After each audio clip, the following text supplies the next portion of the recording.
ടിപ്പു സുൽത്താന്റെ കോട്ട എന്ന് കേൾക്കുമ്പോൾ മനസ്സിലേക്ക് ആദ്യം കടന്നു വരുന്നത് പാലക്കാട് കോട്ടയാണ്. എന്നാൽ ചരിത്രതാളുകളിൽ ഇടം പിടിച്ചിട്ട് പോലും ആരും അറിയാതെ പോയ ടിപ്പു സുൽത്താന്റെ പണി കഴിപ്പിച്ച കോട്ടയുണ്ട് കോഴിക്കോട്.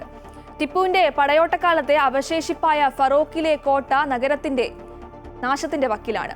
സർക്കാർ കൃത്യമായ ഇടപെടൽ നടത്തിയിരുന്നുവെങ്കിൽ ഫറോക്ക് കോട്ടയെ ടൂറിസം മേഖലയാക്കി മാറ്റാൻ കഴിയുമെന്നായിരുന്നു ആർക്കിയോളജിക്കൽ സർവേ ഓഫ് ഇന്ത്യയുടെ മുൻ റീജിയണൽ ഡയറക്ടർ കെ മുഹമ്മദ് പ്രതികരിച്ചത്.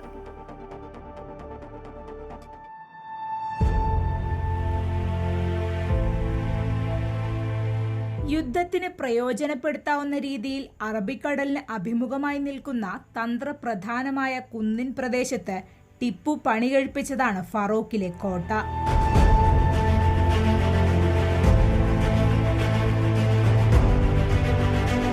പടവുകളും രഹസ്യ തുരങ്കങ്ങളോടും കൂടിയ ഇരട്ടക്കിണർ, വെടിമരുന്നും യുദ്ധക്കോപ്പുകളും നിർമ്മിക്കാനുള്ള മരുന്നറ എന്നിവയും ഇതിന്റെ സവിശേഷതയാണ്. പിന്നീട് ടിപ്പുവിന്റെ കോട്ട ബ്രിട്ടീഷുകാർ കൈവശപ്പെടുത്തി. കോട്ടയോട് ചേർന്നുള്ള പ്രദേശങ്ങൾ പിന്നീട് സ്വകാര്യ വ്യക്തികളിലേക്കും കൈമാറ്റപ്പെട്ടു. രാജീവ് ഗാന്ധി പ്രധാനമന്ത്രിയായിരിക്കെ കേരളം സന്ദർശിച്ചപ്പോൾ കോട്ടയെക്കുറിച്ച് അന്വേഷിച്ചത് വാർത്തയായതോടെയാണ് ഇക്കാര്യം ശ്രദ്ധിക്കപ്പെട്ടത്. അപ്പോഴേക്കും കോട്ടയുടെ പല ഭാഗങ്ങളും കാലം കവർന്നെടുത്തിരുന്നു. കോട്ടയുടെ ചരിത്ര പ്രാധാന്യം തിരിച്ചറിഞ്ഞ പ്രദേശവാസികൾ കോട്ട സംരക്ഷണ സമിതി രൂപീകരിച്ച് പരാതികൾ നൽകിയതോടെയാണ് കോട്ട സംരക്ഷിത സ്മാരകമായി സർക്കാർ പ്രഖ്യാപിച്ചത്. 5 വർഷത്തോളം എടുത്ത പഠനത്തിൽ ഫറോക്കിലേത് ലക്ഷണമൊത്ത കോട്ടയെന്ന പുരാവസ്തു വകുപ്പിന്റെ ശാസ്ത്രീയ സ്ഥിരീകരണവും വന്നിട്ടുണ്ട്. ചരിത്ര രേഖകളിൽ പറയുന്ന ടിപ്പു അച്ചടിച്ച നാണയവും അതിനായി ഉപയോഗിച്ച കമ്മട്ടവും കണ്ടെത്തി.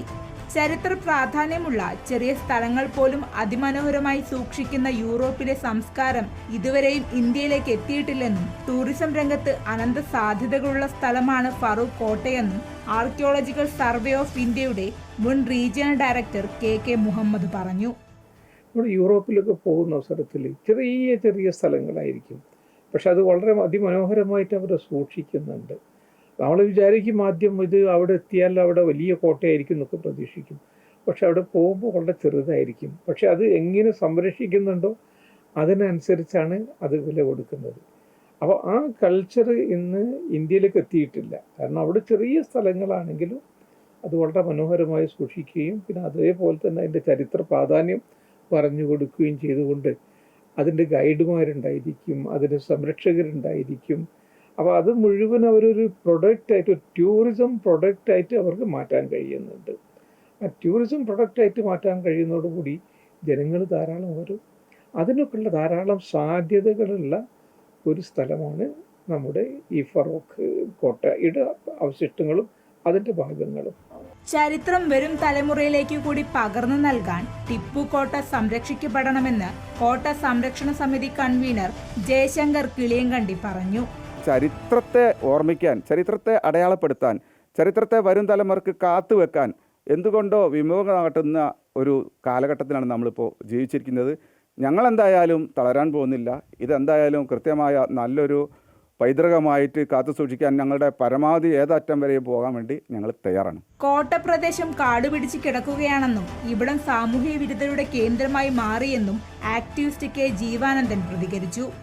ഇത് കാണാനായിട്ട് പല ഭാഗത്തു നിന്നും സ്കൂളിൽ നിന്നും കുട്ടികൾ വരാറുണ്ട്.